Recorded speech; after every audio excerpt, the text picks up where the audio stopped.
से सोनू पठान उनके साथ घूमते हुए और चित्तौड़गढ़ का फोर्ट दिखाते हुए हम जाएंगे यहाँ से कालिका माता मंदिर, जो किसी जमाने में सूर्य मंदिर हुआ करता था।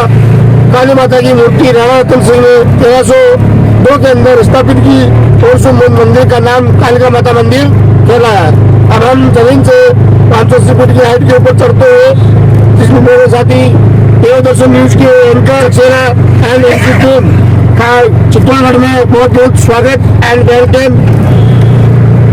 इसको भीम का तालाब भी कहा जाता है। यहाँ देखेंगे सामने काली माता का मंदिर, जो सूर्य मंदिर हुआ करता था। अपनी कालिका माता से सच्चा प्रेम रखते हुए वहां पर मूर्ति स्थापित की, उस मंदिर का नाम कालिका माता मंदिर रखा गया। आज भी लोग इसको अपनी माता के नाम से जाना जाता है और कुल देवी के नाम से जाना जाता है। राजस्थान की कुल देवी कहलाती है कालिका माता। अब आप इसके अंदर जाएंगे, प्रवेश करेंगे, दर्शन करेंगे, फिर आएंगे, फिर अपन चलेंगे रानी पद्मिनी का महल जो जल के अंदर बना हो, वहाँ देखेंगे। उसके बाद चलेंगे बैटल ऑफ पेल। जाइए सर। चित्तौड़गढ़ दुर्ग वह स्थान है जहां हर पत्थर पर वीरता की कहानियां लिखी गई है। यह केवल एक किला नहीं बल्कि बलिदान, प्रेम और आत्मसम्मान का गवाह है। जब अलाउद्दीन खिलजी की सेना ने इस किले को घेरा, रानी पद्मिनी ने अपनी सुंदरता को युद्ध का कारण नहीं बनने दिया। जौहर की ज्वालाओं में उन्होंने अपनी अस्मिता बचाने के लिए अपने प्राणों की आहुति दे दी। यह दृश्य आज भी इतिहास के पन्नों में धड़कता है।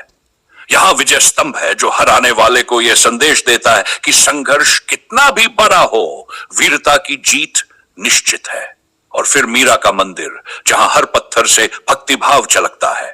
चित्तौड़गढ़ दुर्ग वह जगह है जहां इतिहास सांस लेता है और कहता है, यहां राजपूतों ने रक्त बहाया पर झुके नहीं, यहां रानियों ने खुद को जलाया पर हार नहीं मानी, यहां हर दीवार शान की गाथा सुनाती है।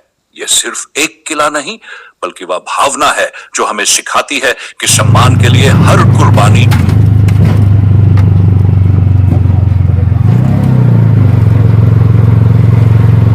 ये देखेंगे जमीन से 780 फीट की हाइट में, इधर देखेंगे आप पूरा मैदान। ये बैटल ऑफ फील्ड है। इसी से क्या अलाउद्दीन खिलजी रतन सिंह की सेना का फाइट हुआ था।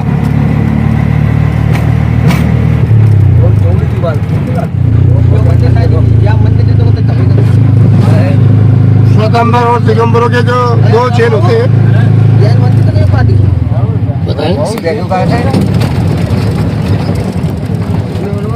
ये देखेंगे आप जैन मंदिर है। जैनी में दो जैन होते हैं, स्वतंत्र और दिगंबर। ये दिगंबरों का मंदिर, हाँ सीधा सा मंदिर है 1303 के अंदर। ये वाला मंदिर इधर मंदिर देखा था जो अलाउद्दीन खिलजी ने 1303 के अंदर डैमेज किया था और सबसे पहला निशाना इसी को बनाया, लेकिन उसने अटैक किया था रानी पद्मिनी को पाने के लिए। तो रानी पद्मिनी बहुत खूबसूरत थी और मेवाड़ की रानी थी। अलाउद्दीन खिलजी का पैसा था हर राजपूत राजाओं को हराना और उनकी रानियों को अपने हवस का शिकार बनाना होता था। यही अलाउद्दीन खिलजी का काम था।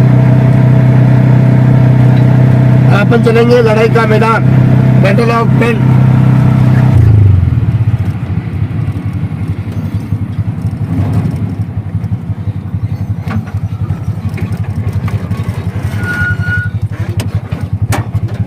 सब नीचे उतरेंगे और मेरे साथ यहाँ आएंगे, इधर यहाँ खड़े हो जाएंगे सभी। एक बार मेरी बात सुनेंगे, इधर आने का भाई। जहाँ अपन खड़े हैं इस जगह का नाम है सूरज पोल। जहाँ खड़े हैं सूरज पोल, सामने आपको एक गेट दिखाई दे रहा है। इस गेट का नाम है सूरज पोल गेट। ये इस किले का मेन गेट है, मेन द्वार। अपन जो 7 गेट चढ़ के आए थे उस किले का बैक साइड है, ये फ्रंट है। केवल 7वीं शताब्दी बाद जितने भी राजा आए थे सब सूर्य की पूजा किया करते थे और सूर्य को भगवान माना करते थे, इसलिए इस गेट का नाम भी सूरज पोल रखा गया। इधर से आता है लोग। हाँ, एक मिनट देखने का, सुनने का। इस गेट के ऊपर आप लोहे के किले देख रहे हैं, इनको अंकुश कहा जाता है। ये इसलिए लगाया जाता है, पहले हाथियों द्वारा गेट तोड़ा जाता था, जिसके ऊपर मरा हुआ कैमल लगाते, हाथी इनसे टकरा के घायल हो जाए और उस गेट को तोड़ दे और हाथी ना मरे। उनके ऊपर शहर भी लगाया जाता है कि हाथी इनसे टकरा के घायल हो जाए, मर जाए, लेकिन गेट को ना तोड़ पाए। जिस तरह से 7 गेट अपन चढ़ गया था उसी तरह के 7 गेट इधर भी है। ये 6-7 है, ये 5 गेट अलाउद्दीन खिलजी ने बम बारूद से उड़ा दिया। इधर सामने देखेंगे 2 पहाड़ दिखाई दे रहे हैं आपको। पीछे वाला है अरावली पर्वत, आगे वाला पहाड़ देखेंगे जैसे कोई इंसान लेटा हुआ है, मुंह बना हुआ, पेट बना, लास्ट का हिस्सा बना हुआ। इस पहाड़ को कुंभकर्ण का पहाड़ कहा जाता है। और ये जो आप मैदान देख रहे हैं, इस मैदान का नाम है बैटल ऑफ बेल्ट, लड़ाई का मैदान। यहाँ अलाउद्दीन खिलजी रतन सिंह की सेना का फाइट हुआ। आप नीचे गांव देख रहे हैं, सूरजपोल गांव। ये गांव वाले क्या करते हैं, इस पीछे एक जंगल दिखाई दे रहा है आपको, इस जंगल में जाते हैं, 17 जड़ी बूटी खोद के लाते हैं। सामने आप एक फैक्ट्री देख रहे हैं इधर, उस फैक्ट्री में जाते हैं, उस 17 जड़ी बूटी को इकट्ठा करके उसका रसा निकालते हैं और एक चद्दर बनाते हैं, जिसको मेडिकेटेड चद्दर कहा है। किसी को भी हड्डी का कितना भी प्रॉब्लम होता है उसको रिपेयर करता है। देख लो आप चित्तौड़गढ़ दुर्ग, जिसे भारत के सबसे प्रसिद्ध और ऐतिहासिक किलों में से एक माना जाता है, राजस्थान के चित्तौड़गढ़ जिले में स्थित है। यह दुर्ग न केवल भारत के इतिहास और संस्कृति का प्रतीक है, बल्कि यह बहादुरी, बलिदान और राजपूतों की गौरवशाली परंपरा का भी परिचायक है। इसका निर्माण, उत्थान, संघर्षशीलता से जुड़ा हुआ इतिहास इसे भारतीय इतिहास के एक अनमोल धरोहर के रूप में प्रस्तुत करता है। दुर्ग का निर्माण और प्रारंभिक इतिहास। दुर्ग का निर्माण 12वीं शताब्दी में मौर्य शासक चित्रांगद मौर्य ने कराया था। ऐसा माना जाता है कि दुर्ग कान्ही के नाम पर पड़ा। इसे भारतीय भी वास्तुकला का एक अद्भुत नमूना माना जाता है। मेवाड़ की राजधानी के रूप में प्रसिद्ध था और इसमें समय पर अलग अलग राजवंशों ने अपनी सत्ता का केंद्र बनाया। इस दुर्ग का निर्माण रणनीतिक दृष्टि से महत्वपूर्ण स्थान पर किया गया। ये 28 मीटर ऊंची भंग भारी पर स्थित है, एक क्षेत्र में फैला हुआ है। विशाल द्वार है जिन्हें पोल के नाम से जाना जाता है। ये द्वार दुर्ग की सुरक्षा और इसके दुश्मनों को रोकने के लिए बनाए गए थे। मेवाड़ और राजपूत शौर्य का प्रतीक। चित्तौड़गढ़ दुर्ग मेवाड़ के राजपूतों की शौर्य गाथाओं का गवाह रहा है। इसे अनेक युद्धों और आक्रमणों का सामना करना पड़ा। राजपूतों के लिए यह दुर्ग न केवल उनकी राजधानी थी, बल्कि यह उनकी सांस्कृतिक और धार्मिक पहचान का प्रतीक भी था। रानी पद्मिनी और अलाउद्दीन खिलजी का आक्रमण। चित्तौड़गढ़ दुर्ग के इतिहास का सबसे प्रसिद्ध अध्याय रानी पद्मिनी और अलाउद्दीन खिलजी से जुड़ा हुआ है। 1305 में दिल्ली सल्तनत के शासक अलाउद्दीन खिलजी ने इस दुर्ग पर आक्रमण किया। ऐसा कहा जाता है कि खिलजी रानी पद्मिनी की सुंदरता से प्रभावित था और उसने चित्तौड़ पर आक्रमण करके रानी को प्राप्त करने का प्रयास किया। लेकिन जब दुर्ग को बचाना संभव नहीं रहा तो रानी पद्मिनी और अन्य राजपूत महिलाओं जौहर आत्मदाह कर अपनी मर्यादा की रक्षा की। यह घटना भारतीय इतिहास की सबसे वीर और दुखद घटनाओं में से एक मानी जाती है। राणा कुंभा का शासनकाल। चित्तौड़गढ़ दुर्ग राणा कुंभा के शासनकाल में अपनी शान और वैभव के चरम पर पहुंचा। उन्होंने दुर्ग में कई स्थापत्य संरचनाओं का निर्माण कराया। राणा कुंभा ने विजय स्तंभ का निर्माण कराया, जो उनकी मालवा के सुल्तान महमूद खिलजी विजय का प्रतीक है।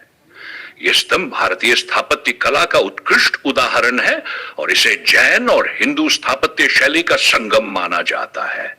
राणा प्रताप और हल्दी घाटी का युद्ध। चित्तौड़गढ़ दुर्ग मेवाड़ के शूरवीर राणा प्रताप से भी जुड़ा है। राणा प्रताप मुगल बादशाह अकबर के विरुद्ध संघर्ष के लिए प्रसिद्ध है। हल्दी घाटी का युद्ध राणा प्रताप और अकबर की सेनाओं के बीच लड़ा गया था। इस युद्ध में भले ही राणा प्रताप को दुर्ग छोड़ना पड़ा हो, लेकिन उन्होंने कभी भी मुगलों के सामने आत्मसमर्पण नहीं किया। दुर्ग की स्थापत्य कला और संरचना। चित्तौड़गढ़ दुर्ग अपनी भव्यता और वास्तुशिल्पीय चमत्कार के लिए प्रसिद्ध है। यह दुर्ग पहाड़ी के शिखर पर स्थित है और इसकी संरचना इसे अजेय बनाती है। मुख्य संरचनाएं और स्मारक। किरण स्तंभ, विजय स्तंभ राणा कुंभा द्वारा बनवाया गया था, जबकि कीर्ति स्तंभ जैन धर्म से जुड़े आदिनाथ को समर्पित है। यह स्तंभ भारतीय स्थापत्य कला के अद्वितीय उदाहरण है। 2. पद्मिनी महल। यह रानी पद्मिनी का महल है, जो एक सुंदर जलाशय के पास स्थित है। इसकी वास्तुकला राजपूत शिल्पकला का उत्कृष्ट उदाहरण है। मीराबाई का मंदिर।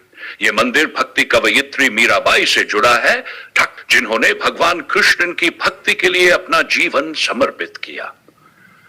गौमुख कुंड एक पवित्र जलाशय है, जहां पानी एक प्राकृतिक स्रोत से बहता है। कुंभा महल राणा कुंभा का निवास स्थान, जो दुर्ग की प्रमुख संरचनाओं में से एक है। मुगल आक्रमण और चित्तौड़गढ़ का पतन। मुगल शासकों के दौरान चित्तौड़गढ़ दुर्ग पर कई बार आक्रमण हुए। अकबर ने 667 में इस पर आक्रमण किया और इसे जीत लिया। इस दौरान हजारों राजपूत योद्धा मारे गए और कई महिलाओं ने जौहर किया। इस घटना के बाद मेवाड़ की राजधानी स्थानांतरित कर दी गई। यह दुर्ग का सांस्कृतिक और धार्मिक महत्व। चित्तौड़गढ़ दुर्ग न केवल राजनीतिक बल्कि सांस्कृतिक और धार्मिक दृष्टि से महत्वपूर्ण है। यह दुर्ग हिंदू धर्म, जैन धर्म और भक्ति आंदोलन से जुड़ा हुआ है।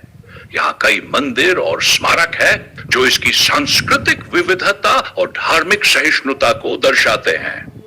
विरासत और वर्तमान स्थिति। चित्तौड़गढ़ दुर्ग को 2008 में यूनेस्को की विश्व धरोहर सूची में शामिल किया गया। आज ये दुर्ग पर्यटकों के लिए एक प्रमुख आकर्षण का केंद्र है। ये दुर्ग न केवल एक ऐतिहासिक स्थल है बल्कि ये भारत की गौरवशाली परंपरा का भी प्रतीक है।